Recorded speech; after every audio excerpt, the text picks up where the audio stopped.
Doctor Who! It's a British television show you may or may not have heard of about a guy in a box who goes to some places where circumstances occur. The box is bigger on the inside, the places are anywhere in time and space, the circumstances are as deadly as they are ludicrous, and the guy is the Doctor, who's been played by at least one drunken baker's dozen of actors since 1963. Accompanying him on these adventures are the companions, normal people, mostly from Earth, who act as everything from the Doctor's conscience to his social mediators and even sometimes his foot soldiers. It is a science fiction series with virtually no compare in terms of longevity and variation, owing in part to just how thoroughly change is baked into the formula. When the Doctor dies, his body regenerates into the form of the new actor playing him. When one companion moves on, there's always another waiting in the wings. These often accompany changes in creative leadership as well, with new writers, new script editors, and new showrunners all given a surprising amount of authorial leeway to make the series their own.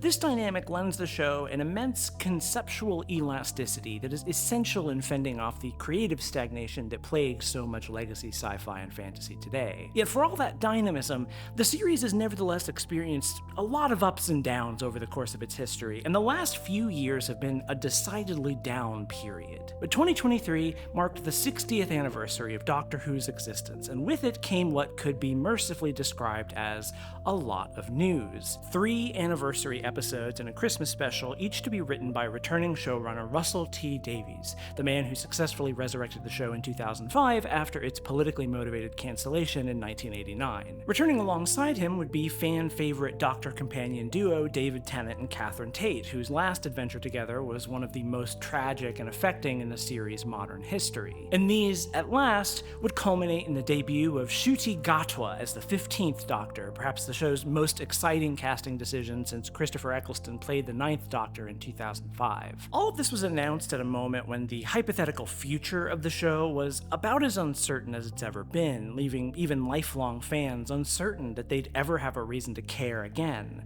That these announcements were so promising, so tantalizingly suffused with possibility, saddled the 60th anniversary specials with a grave existential weight that could make or break any possibility of Doctor Who making it another 60 years. It's these 4 specials that will be the subject of today's video essay. Their contents, the people involved in making them, and the relevance they have both to the recent history of the show and to its future. But I'm not making this video just to talk about Doctor Who. The real subject here is, in fact, the endless blast waste that is corporate-produced genre media in the 21st century. I believe that these specials have a lot to teach us about where mainstream serialized pulp storytelling has gone wrong, and how surprisingly easy it would be to change course if only IP holders behaved just a little bit less like actual landlords. So, whether you give a damn about Doctor Who or think it's hot trash whose time has long since passed, I hope you'll stay a while and hear me out anyway. My name is Sarah Zedig, my pronouns are she, her. If you care about spoilers, shut up, no you don't. Let's talk about corporate necromancy. I mean Doctor Who.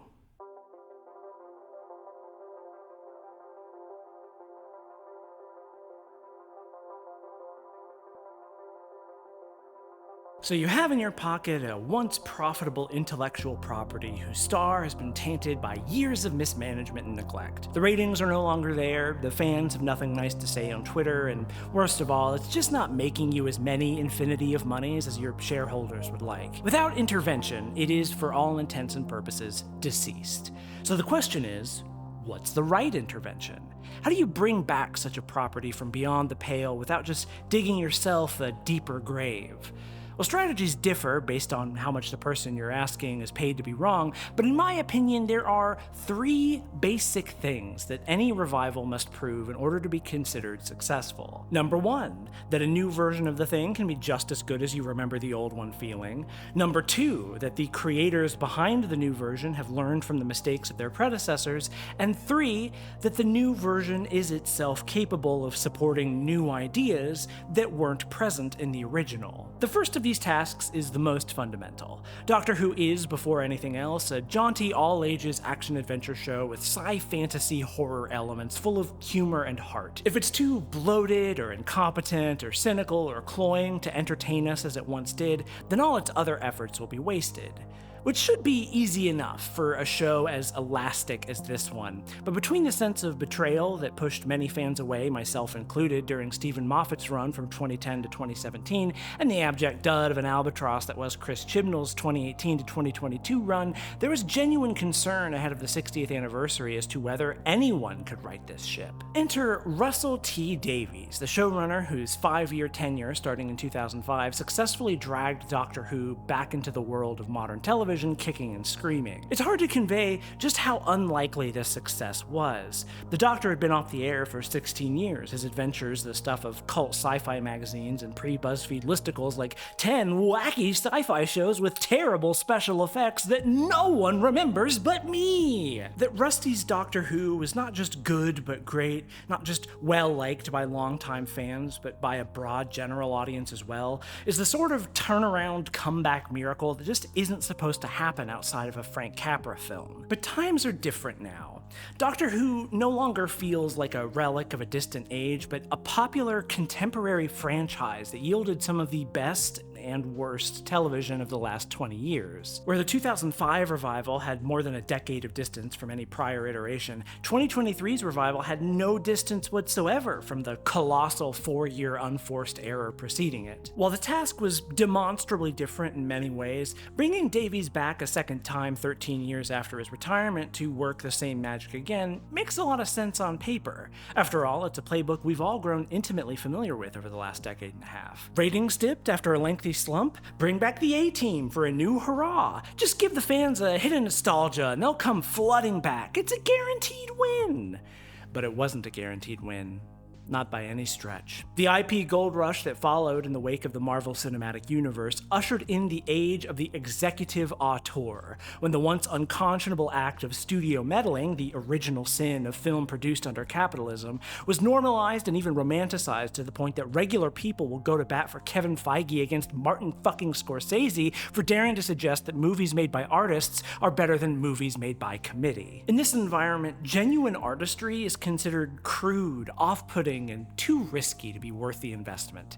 The end product, whether it's a film, a TV show, or a comic, has become increasingly epiphenomenal to the economic activity it exists to generate now that audiences have been conditioned to expect nothing from the media they consume and receive it in abundance. So the corporate homunculi want our entire culture to be one of eternal, omnipresent nostalgia. And to that end, we've now had Mark Hamill and Carrie Fisher return to Star Wars, Harrison Ford return to Star Wars, Indiana Jones, and Blade Runner, Jamie Lee Curtis to Halloween, Linda Hamilton to Terminator, Ellen Burstyn and Linda Blair to The Exorcist, Sam Neill, Laura Dern, and Jeff Goldblum to Jurassic Park, Michael Keaton to Batman, Tobey Maguire and Andrew Garfield to Spider-Man, Bill Murray and Sigourney Weaver to Ghostbusters, and while not all of those movies are bad necessarily, they are marketing in search of art whose funders don't really seem to care whether or not they find it. Well, it's no trick to make a lot of money.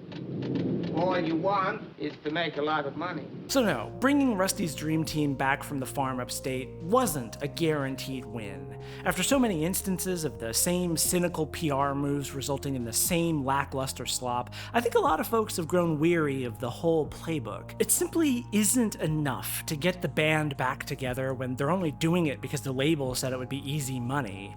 They need to be there for their own reasons, with a real sense of purpose and creative investment.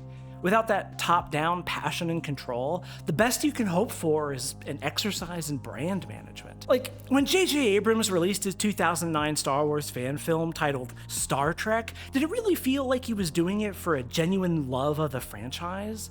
For all that Kevin Feige might be a fan of Marvel Comics, what good is a fan who only sees money in what he loves? So let's see what makes the difference. Special 1, The Star Beast, is an adaptation of what was a relatively obscure 1980 comic of the same name written by Pat Mills and illustrated by Watchmen's Dave Gibbons. It's about an adorable creature called the Meep, who never does anything wrong, stranded on Earth after being pursued by a flotilla of violent bugmen. Here we see Tennant's 14th Doctor meekly returning to Earth after detransitioning, only to immediately run into Donna Noble, a former companion of his whose memory he had to erase because of a plot thing that'll kill her if she ever remembers him. We then get a reunion with the Noble family, including the introduction of Rose Noble, Donna's non-binary trans feminine daughter. I'm not going to talk about her very much right now, but trust me, we're gonna have some words about Rose.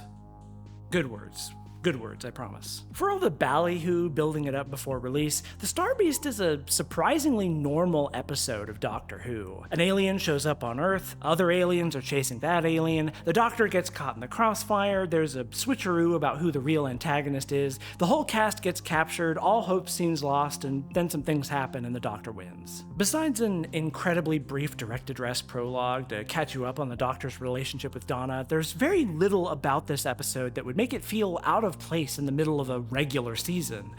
And that's why it works. You expect the gears to have rusted a little, for everyone involved to need some time to get back on their feet, but no. This isn't Catherine Tate or David Tennant phoning it in for the paycheck.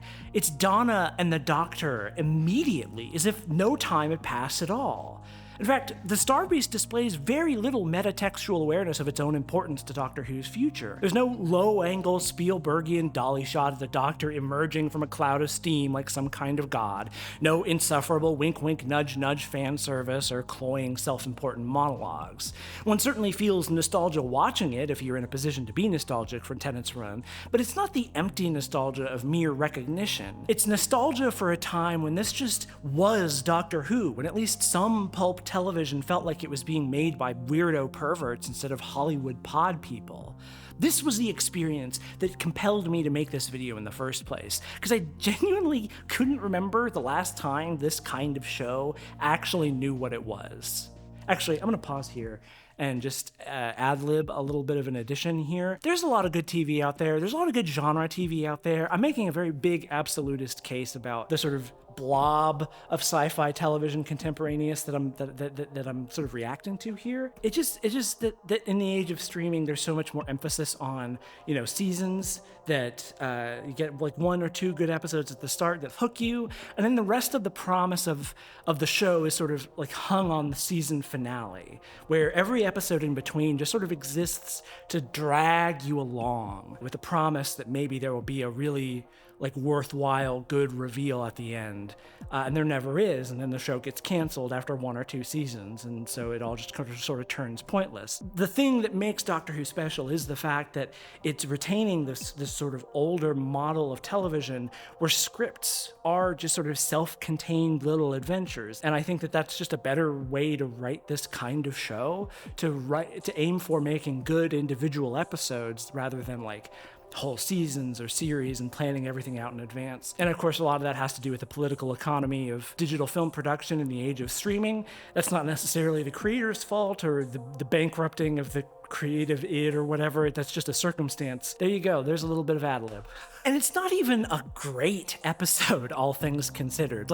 I love it. I love the meep. I think it's a lot of fun, but there are issues. Some moments are awkward. There's a few annoying lines of dialogue. Mel presenting Time Lord. There are plenty of nits one could pick, but I see that as a feature, not a bug. Even the most celebrated episodes of Rusty's original tenure share this quality, with scenes that sometimes fall flat, ideas that don't go anywhere, or even conceptual gimmicks that simply don't work. And yet these issues don't taint the series for me in quite the same way they would in other shows. In fact, I enjoy these quirks in part because their like is such a rarity in today's media ecosystem. I can only conclude that part of the appeal and lastability of this show is precisely that its quality is so consistently inconsistent. What Russell T Davies brings to the table here is confidence in the integrity of the thing itself. Doctor Who is always at its best when it's throwing everything at the wall, and I think this consistent inconsistency is a big part of that. It's only because this show is willing to miss the mark and roll with it anyway that it's able to take its biggest, weirdest swings. Sure, male presenting Time Lord is a bit cringe to me, but so what?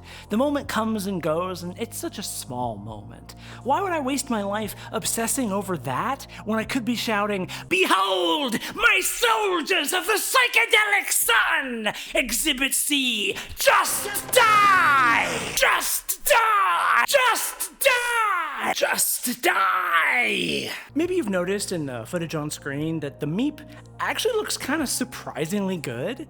That's because the Meep is a practical effect, an animatronic puppet that physically performed on set with the actors. The bug aliens, too, are just dudes in rubber suits, and really, what's more peak Doctor Who than dudes in rubber suits? We know all this because of Doctor Who Unleashed, an accompanying behind-the-scenes series that extensively documents aspects of production that rarely get covered in much detail. This is another way in which the new revival era evokes the 2000s, when there was an explosion of making of content on pre-YouTube video hosting sites, on special edition DVDs, and even on broadcast television. For film buffs of my generation, this kind of access completely transformed our relationship to the media itself, made our connection to it feel more personal, more visceral.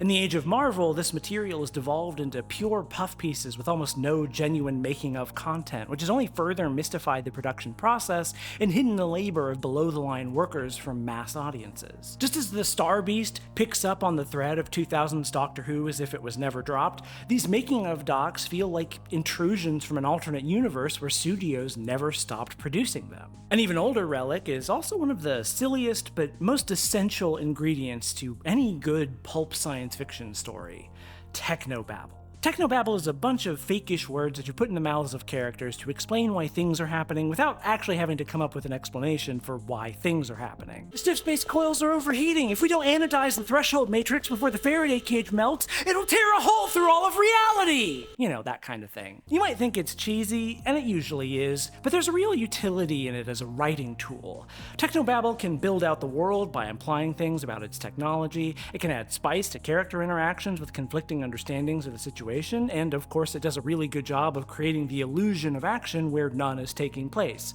Always a boon for a show with a low budget. Activate the initializer. Brandish the gravity stanchion. Calibrate the flight deck. Attendant to this is the use of the heretofore seemingly unnamed shadow that frequently accompanies technobabble wherever it goes. When filmmakers want to give dialogue scenes visual interest with minimal intrusion, they'll often give the actors a bit of business, like shuffling papers around or fiddling with a coffee cup. Oh, thank you. By the same token, a great way to sell the reality of technobabble is through the use of techno-business, that is, characters interacting with fictional technology constructed primarily out of whatever trash the props master just happened to have lying around.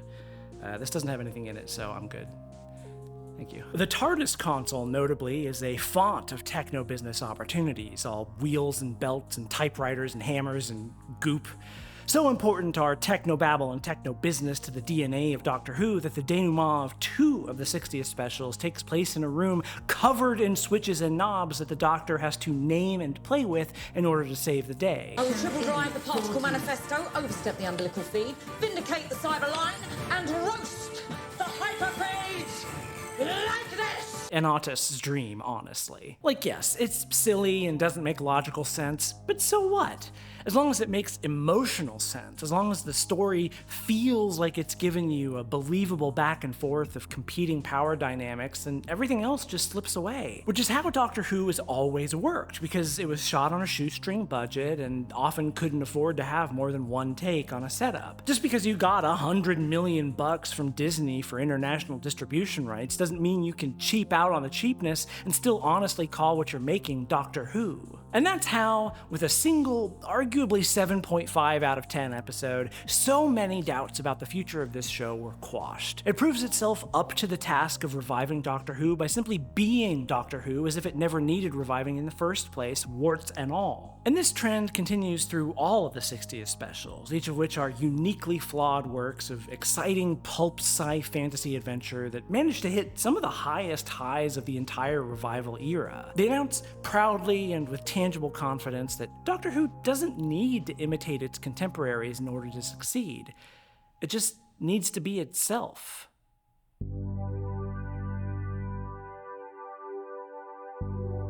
The first step in this necromantic process of IP revival was a measure of sheer baseline competence, a test of one's ability to create something which at least possesses the illusion of being alive. The second step, however, is a measure of intellectual honesty and creative backbone.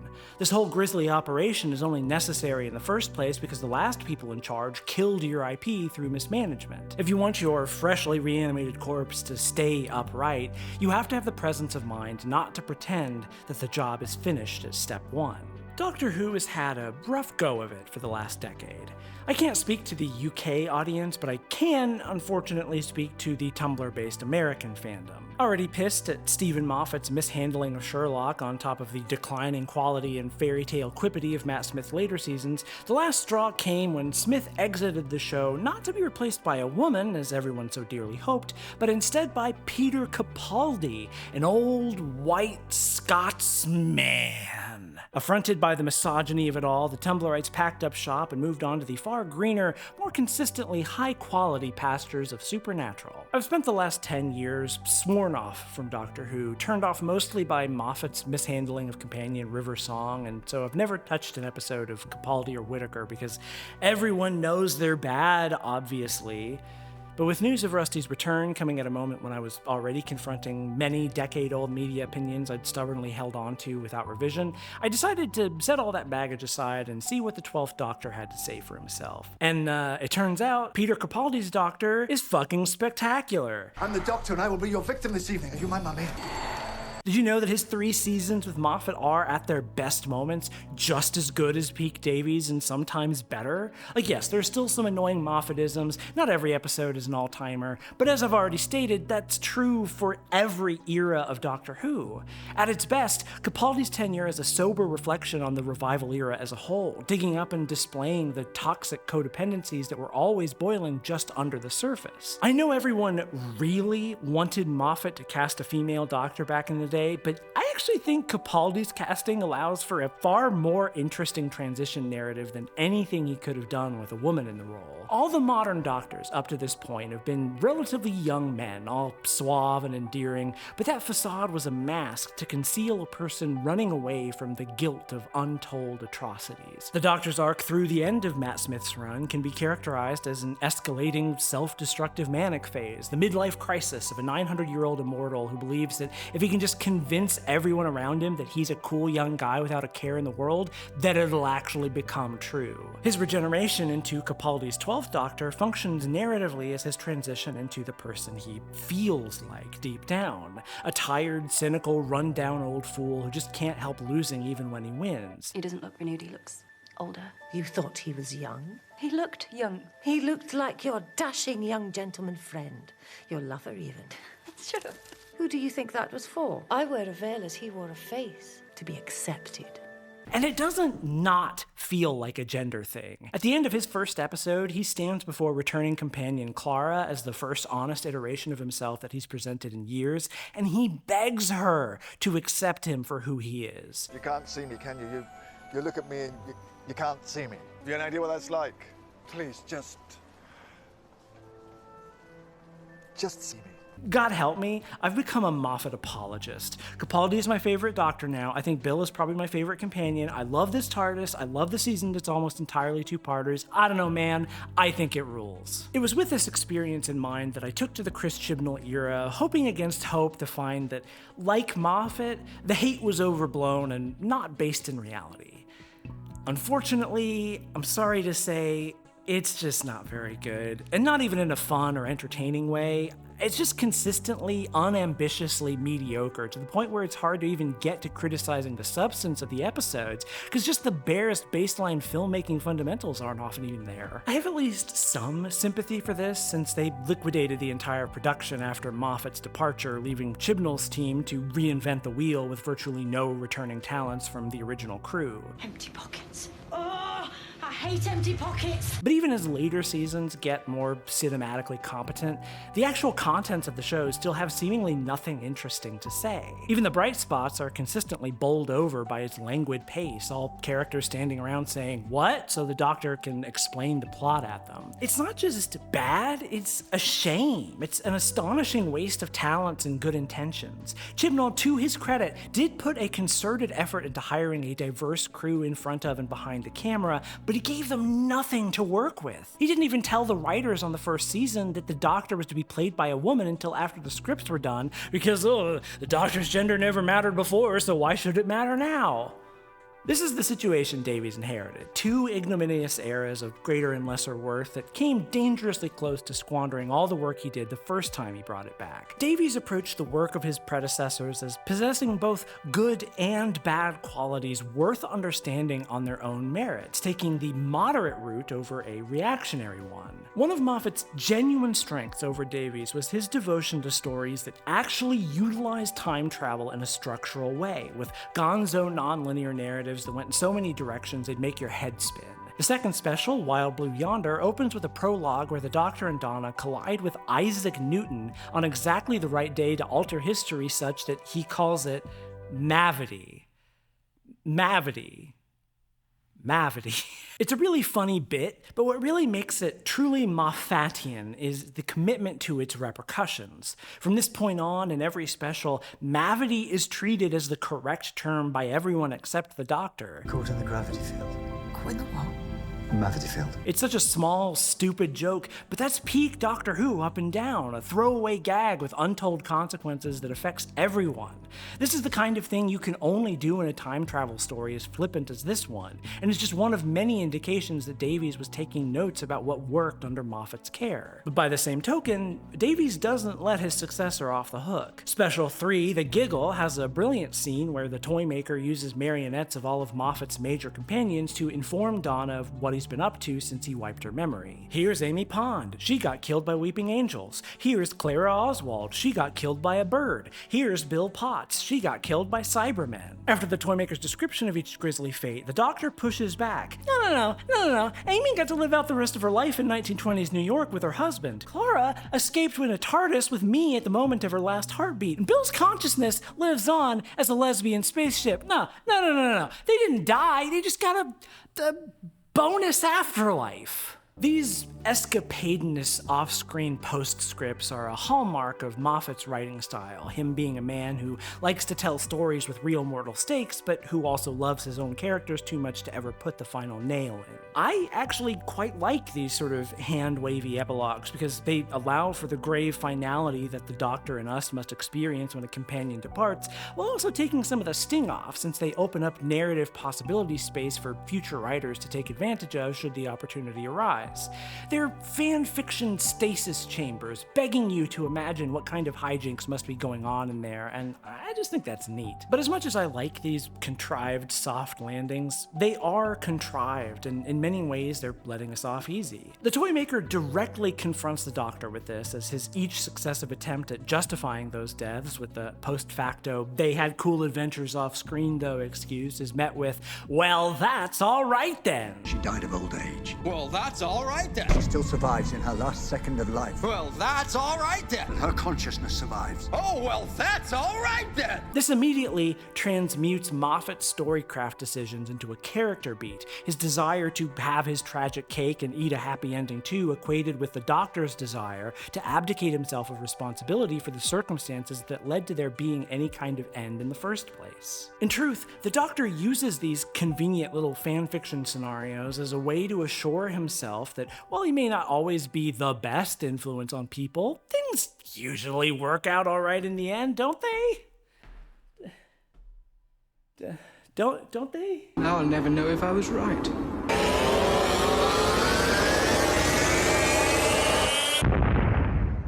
Don't they? Then there's Chibnall's baggage. The Flux was a 6-part miniseries telling a single story, and it's easily my favorite part of his run. But the titular Flux itself is, like a lot of things in this era, not particularly fleshed out. The upshot is that it destroys half the universe, a consequence we don't really see, but that the Doctor is suitably very sad about. Davies, in response, does something very clever, treating the aftermath of the Flux much the same as he did the Time War in his original revival. The Time War was a conflict so vast that the Doctor was forced to commit an incomprehensible genocide to end it, the trauma of which haunted his every move afterwards. But for Davies, for us, the Time War is also synecdoche for the cancellation of the original Doctor Who at the hands of censorious Thatcherite landed gentry. In Wild Blue Yonder, we have a scene where Not Thing Donna tries to get the Doctor to open up about his guilt about the Flux, which just almost works, ending in a heartbreaking scene where 14 starts hitting and kicking the walls out of frustration, screaming because he wants so dearly to have some kind of catharsis about that senseless destruction, only to compose himself and simply say, "Good." That's what it's all about, folks. That's good television. Did you know that Viggo Mortensen broke his foot while filming this scene? This maturity under the specter of the Albatross is a feature of Doctor Who at its best, refusing to be embarrassed of its past or deny the creative agency of prior authors. And why should it? With 60 years of history and countless stories in every medium under the sun, canon in Doctor Who is more of a mood ring than a Bible. What's strictly canon depends entirely on what serials the writer or showrunner at the moment grew up with, if they had a subscription to Doctor Who Weekly, if they got really autistic about the war in heaven. If there are contradictions, so what? The old episode still exists, and if you don't like the new guy, fear not. Sooner or later, he's gonna become the old guy, and then there'll be a different new guy for you to complain about. There's no rules. You can do absolutely everything you want. I kind of knew people would complain, there'd be fans complaining about that. You can't do that. Every time someone says you can't do that, that's exactly where you should go. See, I think Davies absolutely knows that the Chibnall era doesn't really work, and that Moffat had some pretty damaging ticks as a writer, but these are his colleagues and his friends. He's not just gonna throw their contributions under the bus the way Disney discarded Rian Johnson after the fandom backlash to The Last Jedi. The only mistake you can make in this situation is to linger fretfully on something that doesn't work, refusing to look it in the eyes and instead try to reshape the thing so it complies with a new holistic vision of perfect, unproblematic canon compliance. Davies understands that Doctor Who works because of its sloppy informality, because it's a disorganized sandbox that everyone gets to play in at their own discretion. You don't have to like the castles that the last guy built, but the sandbox is big enough that you hardly need to knock them down to make room for your own.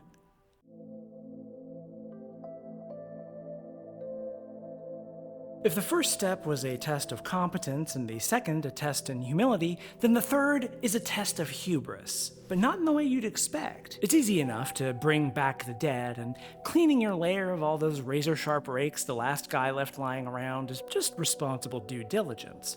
It's this last step that stops so many aspirant necromancers in their tracks, because in order to teach a dead dog new tricks, you have to be at least a little bit full of yourself. So, Doctor Who can still be as entertaining as it used to be while still taking some lessons from its prior missteps.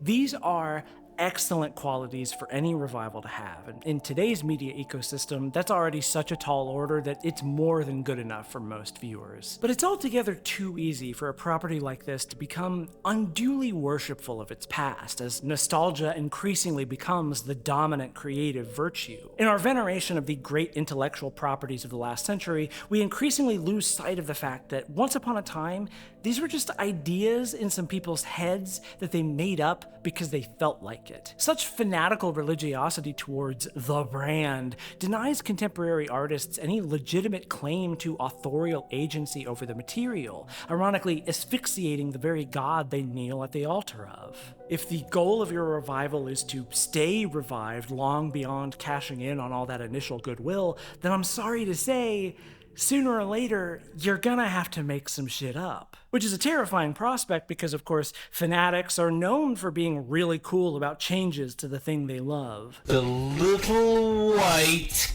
cockball. J.J. Abrams' The Force Awakens was very much a revival that stopped at step 2, a perfectly entertaining romp with some interesting takes on the series' history that nevertheless failed to imagine what Star Wars could be beyond the franchise iconography. Rian Johnson's The Last Jedi proved a remarkable exception in this environment, given its refusal to be uncritically nostalgic nor to passively reify the series' frustrating monarchical tendencies. It raises questions about heroic sacrifice, war profiteering, genetic destiny, over-identification with the past, and resolutely denies the childish dream of a perfect mythological hero. Its stirring final shot is not the tableau of our barely surviving heroes, but the image of a child slave looking up to the stars with hope for emancipation and, dare I say, revolution. This radical departure from the spirit of the intellectual property saw it pilloried by so-called fans, its cast harassed and threatened out of public life, until the film itself became the figurehead of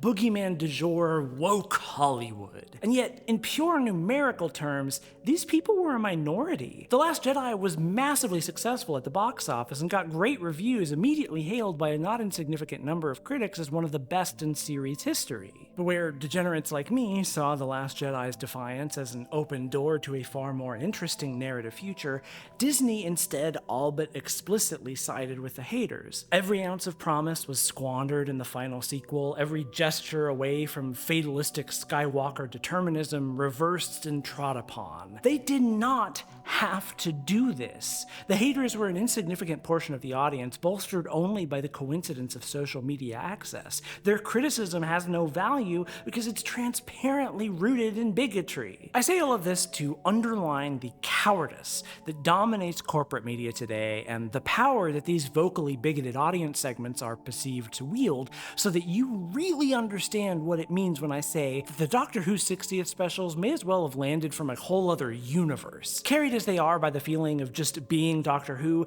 each episode nevertheless introduces vital innovations, both small and large, some of which verge on the downright sacrilegious. In interviews, Davies talks about these ideas with the kind of glee that only exists in a man who knows he's getting away with something. It's a new thing. It's the 60th. Imagine how much fans love new things and will really rejoice when this happens.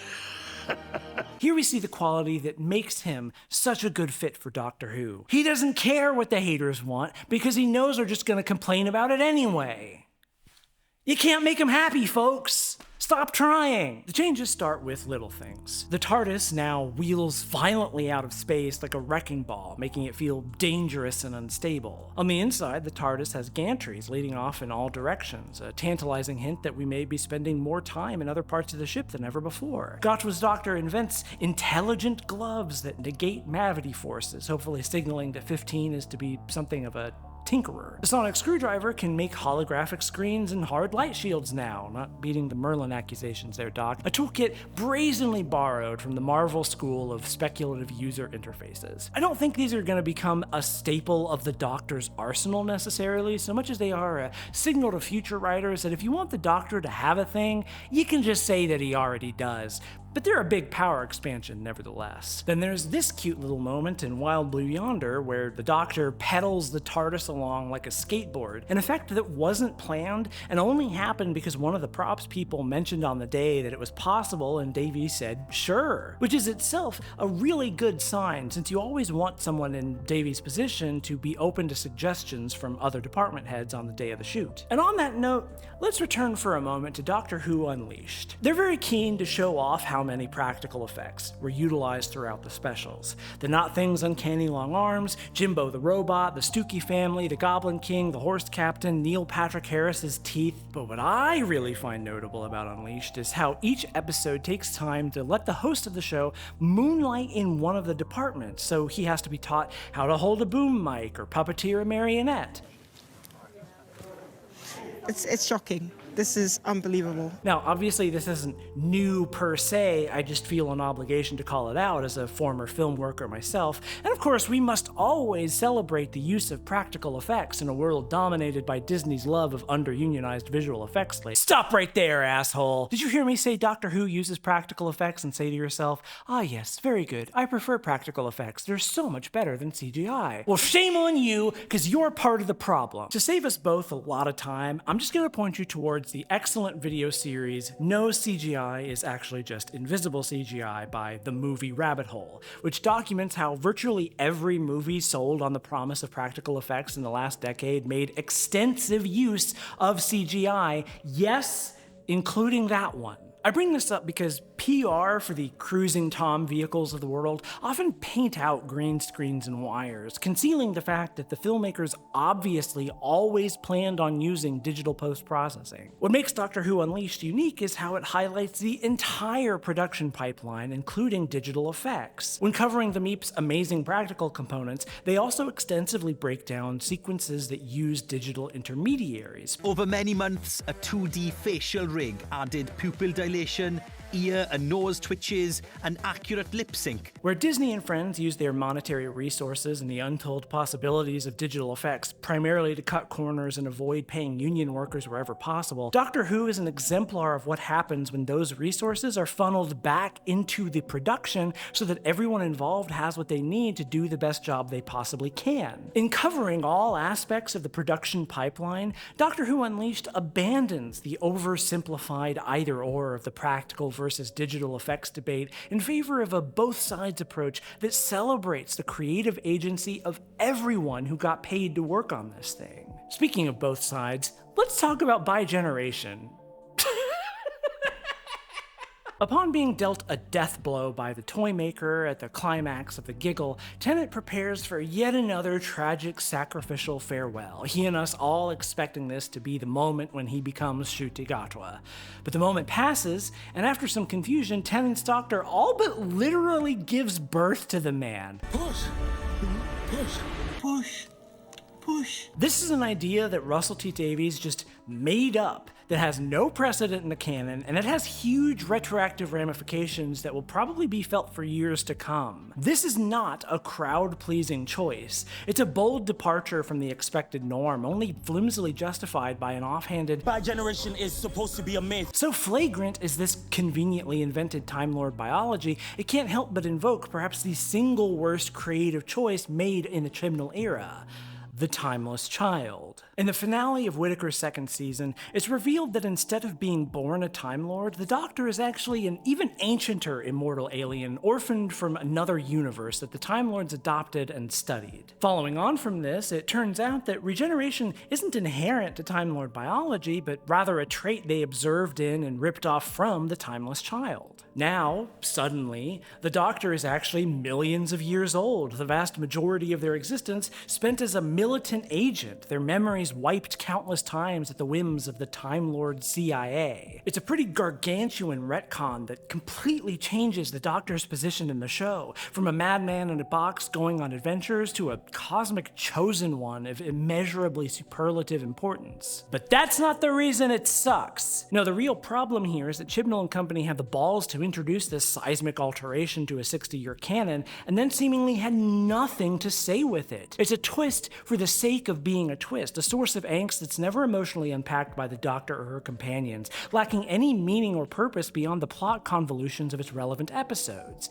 It's plot in search of a story, something we're all forced to deal with yet are given no tools to actually interpret, and so it just comes across as a shallow attempt at grabbing the attentions of a waning audience rather than a justified creative choice. By Generation, by contrast, is nakedly a plot contrivance whose lore implications you are all but begged to ignore, because the sole purpose is to be a fulcrum for character drama. It works because, despite being an idea that comes totally out of left field, it's the conceit that justifies what is, in my opinion, the single most significant innovation of the new revival series going forward. See, leading up to the moment of the By Generation, the specials present glimpses of a new tick that surprises even the Doctor, openly talking about his feelings. She was my best friend in the whole wide universe. I absolutely love her. Oh, Do I say things like that now? We see him hug his friends, express his love, he kisses Donna on the head, all of which is very strange when for the last 15 years the Doctor has been singularly characterized by his refusal to be emotionally available. Often has the Doctor waxed poetic about the brevity of his mortal companions, about his inability to love them the way they deserve out of fear for their inevitable departure. This dynamic was a microcosm of his relationship with the sins of his past, always running, always doing, because the only way he knows to deal with trauma is to distract himself from it. So thoroughly is this ethos baked into the Doctor as we know them today, it probably wouldn't even occur to us that it's something you could change. And that's what bigeneration is for. Because you see, Gotchwa's Doctor didn't actually begin at the moment he bigenerated from Tennant's Doctor. Instead, it's implied that Tennant's Doctor will have lived for some indeterminate amount of time after the end of these specials, and then upon his eventual death, regenerates into Gotchwa's Doctor, only then arriving back at the moment of his bigeneration. Don't think about how that makes sense mechanically, because it doesn't, and it doesn't matter. Bigeneration works because, on one hand, it's a Moffatian oxbow where Tennant's 14 can live happily ever after, going on silly adventures with his niece, chilling out, getting his chakras blitzed, while on the other hand, it's a plot contrivance that allows Ncuti Gatwa's Doctor to have already gone to therapy and become a more emotionally available person without subjecting us to an entire season arc about it. I'm fine because you fix yourself. The giggle ends with Tennant's Doctor settling down with Donna's family, something that this character never could have done before this moment. And no, the singing towers don't count. Don't you try to tell me that the Doctor and River Song just sat around on Beryllium for 24 years making eyes at each other and talking about their feelings, okay? They didn't do that. They went on adventures together. He didn't deal with his trauma. Grow up. It's only after being shaken to his roots by the Timeless Child reveal and the consequences of the flux that he's finally reached a point of just being too burdened by it all. And in a very real sense, it could only be Davies and Tennant returning to this role after 15 years who could give the Doctor this opportunity, because it's a plot contrivance justifying a necessary character change so that the creators, with all their newfound perspective, can tell new kinds of stories with a new kind of Doctor. Which brings us, at last, to the big pink, white, and blue elephant in the room. The revival era has always been very queer. Rusty is himself a gay man who made a lot of gay television, but you can easily imagine a version of Doctor Who returning in 2023 just sort of quietly ignoring queer people, because that's basically what everyone else is doing. But lo, the Star Beast gives us both non-binary trans woman Rose Noble and the wheelchair-bound Shirley Bingham. Rose actually plays a relatively small role in these specials, mostly featuring in the Star Beast and then briefly at the end of The Giggle, but it's an impactful role nevertheless. We see Rose get derisively dead-named by passing bullies, see her bond with a stranded Meep in need of comfort, see her groan when that Meep turns out to also be transphobic. With your weird child! We see Rose's grandmother Sylvia struggle with pronouns and knowing what to say or how to say it, and watches Donna calmly but firmly discusses the topic in defense of her daughter. When the Doctor refers to the Meep as he, Rose calls him out, saying, "You're assuming he is a pronoun?" In any other show, this would be the setup to a joke about how young people today are too sensitive and entitled. But in Doctor Who, the Doctor simply says, "True. Yes, sorry, good point. Are you he or she?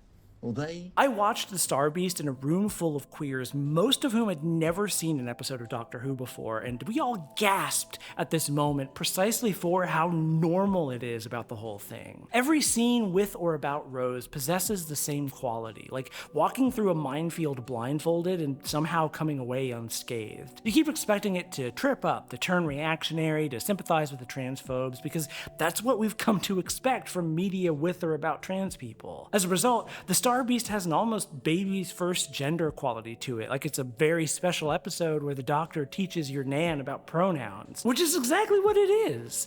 The representation here is so direct, matter-of-fact, and generally nonplussed at the idea that it should be a bigger deal than it is.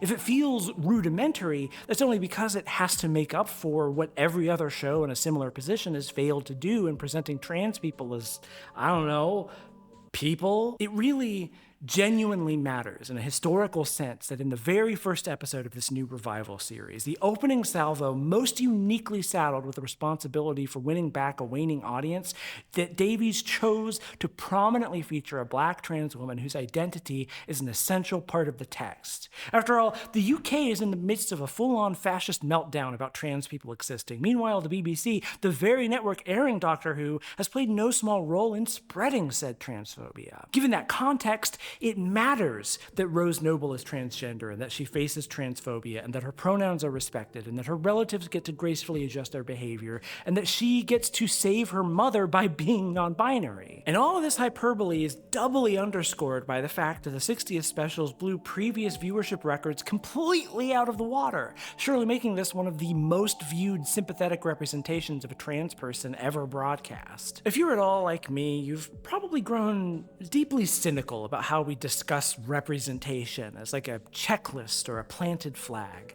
All too often, representation is just another word for respectability politics, a philosophy of integration that often lashes out at queer creators who want the messier side of their identity represented too. But by God, Davies is reminding me that it isn't pandering to tell a story about a person just because that person happens to be a contested minority. It's only pandering if the representation fails to represent our struggle too. I am not going to lie to you. When Russell told me that we were putting a ramp in the TARDIS, I cried. I did. He actually told me about a fan who'd contacted him, who was a wheelchair user, and said how much he admired Russell's work. He said, even though I can't get in the TARDIS because it's not wheelchair accessible, I just love it. And Russell was like, so we changed that instantly. We changed that. His approach reveals an immense weakness in Disney's shallow idea of representation, namely that they just don't even bother trying to tell stories with it. Inclusion isn't a quota, it's an expansion pack. It's an opportunity to explore the multivariate struggles of our shared human condition through those we might not immediately identify with. And it is also, by the same token, a way of communicating with that identified marginalized audience. With this episode, Rusty Davies has locked eyes with me and everyone like me and explicitly said, you specifically, you are welcome here and your persecutors will be named for what they are. Something no other franchise of this scale has come even close to doing, kind of including The Matrix. And if you've cynically concluded that a backpedal is inevitable, that this is a one-time thing, and that future episodes will walk it back thanks to the crowing of ignorant haters, I get it. I get it. I don't want my heart broken again either, but the proof will be in the doing with each successive episode, and there's already a hell of a lot of gay just in the promo materials we've seen so far. But far more to the point, it's too late for Cold Feet to make a difference anyway. They've already got the next 2 seasons of this show filmed and in the can. It's done. It exists, and there's nothing you can say or do to change that fact, which is itself the ultimate innovation.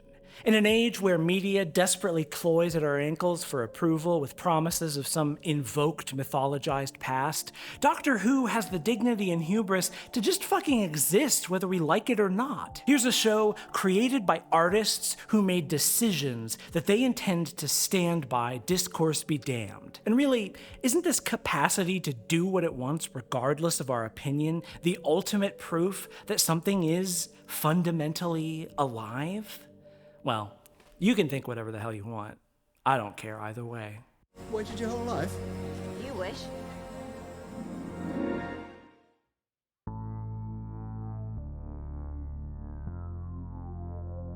An interesting sequence of events occurs in these specials, setting up the direction of 2024's Season 1. In Wild Blue Yonder, the Doctor invokes a superstition about salt at the very edge of the universe, which he later expresses some unease about having done. Following on from that, in The Giggle, we learned that the Toymaker emerged as a result of this action and has been messing around with the timeline, sort of implying that the Timeless Child stuff was his fault. But the real meat here is the focus on superstition and the tricksiness of words, invoking fate and destiny and the ancient rules of play. I said before that the 60th specials are, are, more than anything, an epilogue to the modern era of Doctor Who, and I'd like to elaborate on that. Tennant's 14 expresses a lot of hesitance to get involved with things on Earth. He feels like a man who's come to the end of a long manic episode and can no longer afford to pretend that he's fine.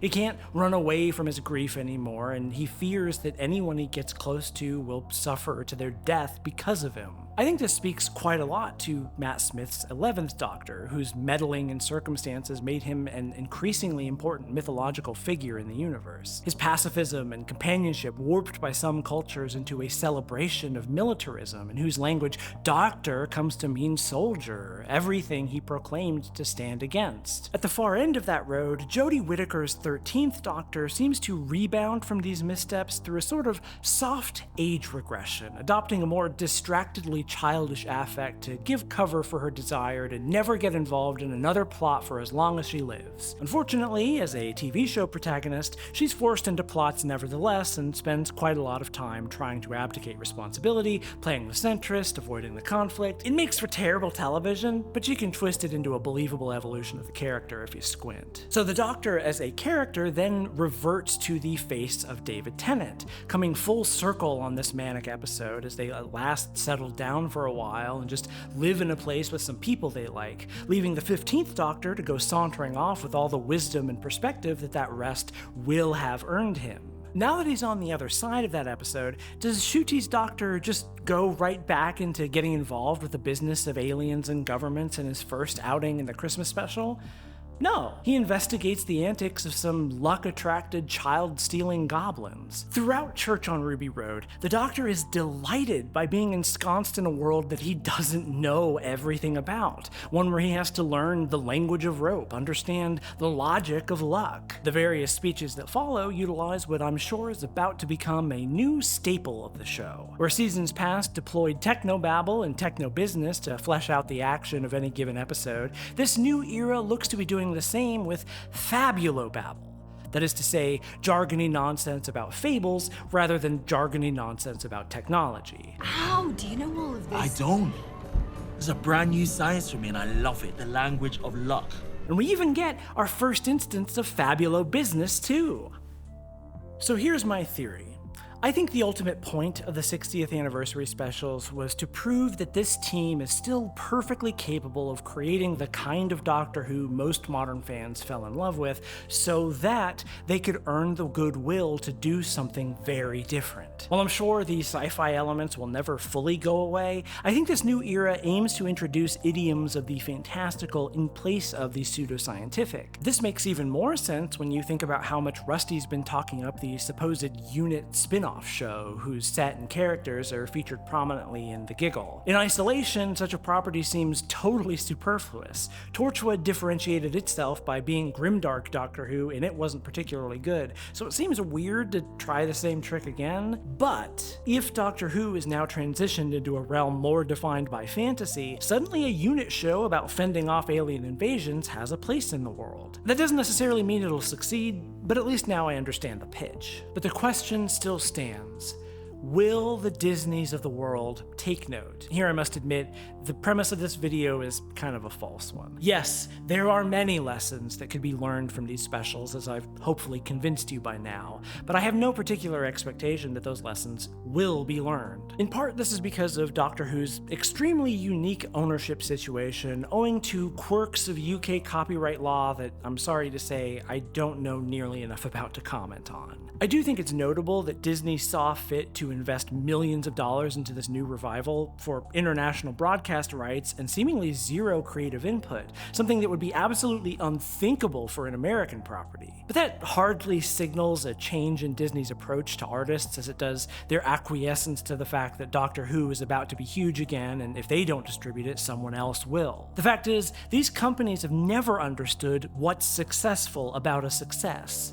Pointing at a few good episodes of television to demonstrate the merits of a new management approach is like telling a landlord that painting over a black mold infestation doesn't actually get rid of it. They know, and they don't care. Mainstream media is the way it is, not because standards have gotten lower, not because people are dumber, tastes are worse, or whatever, but because it's cheaper to make and widens profit margins. It's cheaper to hire TV directors to shoot a half-finished script against a green screen and then drive an entire generation of effects workers into lifelong substance abuse habits to make up the difference in post. There is no consumer advocacy or fandom mobilization powerful enough to counteract the perverse incentives of the profit motive. And until such a time as the holders of the purse strings are left no choice but to give real artists the time and money their art requires, then nothing's gonna get better. But with all that said, I must admit that I do feel more optimistic now than I did a year ago. With the 60th anniversary specials, Doctor Who has done things I gave up on seeing again, and that I never hoped I'd get to see in the first place. That these episodes exist at all is proof that it can be done if only there's the will and circumstance to do it. I think the time has come for a show that delights in its campy roots and that isn't afraid to be a bit shit at times, that refuses to let perfect be the enemy of the good and doesn't throw the shape-shifting baby out with the timeless bathwater. And yeah, I'm sure there'll be a few stinkers along the way, but isn't that knowledge in itself such a freeing revelation? It doesn't have to be perfect, because that's not why you watch Doctor Who. No, you watch because there's nothing else like it. And that's the end of this YouTube video.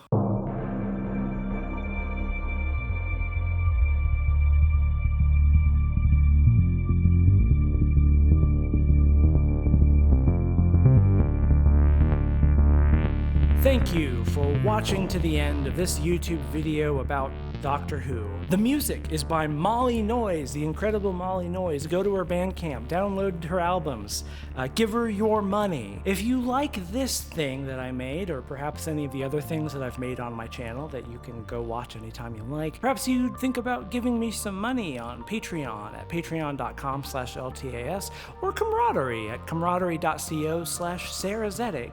Speaking of whom, I'd like to thank my $10 a month supporters: Alex, Dare, JB Silbanary Wolf, Cam Chacon, Halsey, Sophie Weberts, Z, Pinball Witch, Azriel Suzy Manique, Aura Barista, J MacD, Athiet, Bellicose, Quirk, Richard Dunbeck, Dick Beninia, Sophia, Lily Jade, Catherine Jibes, Bingus, TB Skyen, Patrick Feeney, Emma Sylvia, Bobby Jane DeForge, Jordan Pye, Rubeline, Scott Olson, Prum, Jay Jorts, Chthonic Syzygies, Kate Shrike, Vriska Zone, The Girls, Now I Only Want to Triumph, Dyke Doll, and the internet's beloved Princess Grace. Wow, what an amazing list of people's names that I definitely read in the room that I'm standing in right now. Ah, just kidding, I wasn't in that room at all. Hello, I'm here in my computer room where I've been working really hard on this YouTube video that you just watched. And now I'm going to say some things while the credits swing by on the side over here somewhere. Hello! Editing this one was a lot of fun.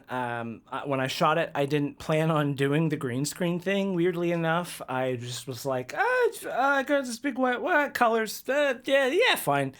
And then as I was editing it, you know, putting images and stuff on screen, I was like, wouldn't it be nice if my hand just went over the top of the video while I'm talking? That's how you can tell that I didn't plan on doing the green screen thing from the beginning. If I had, I would have had my my edge light here coming from this way, and I might have had this light more down here aiming up.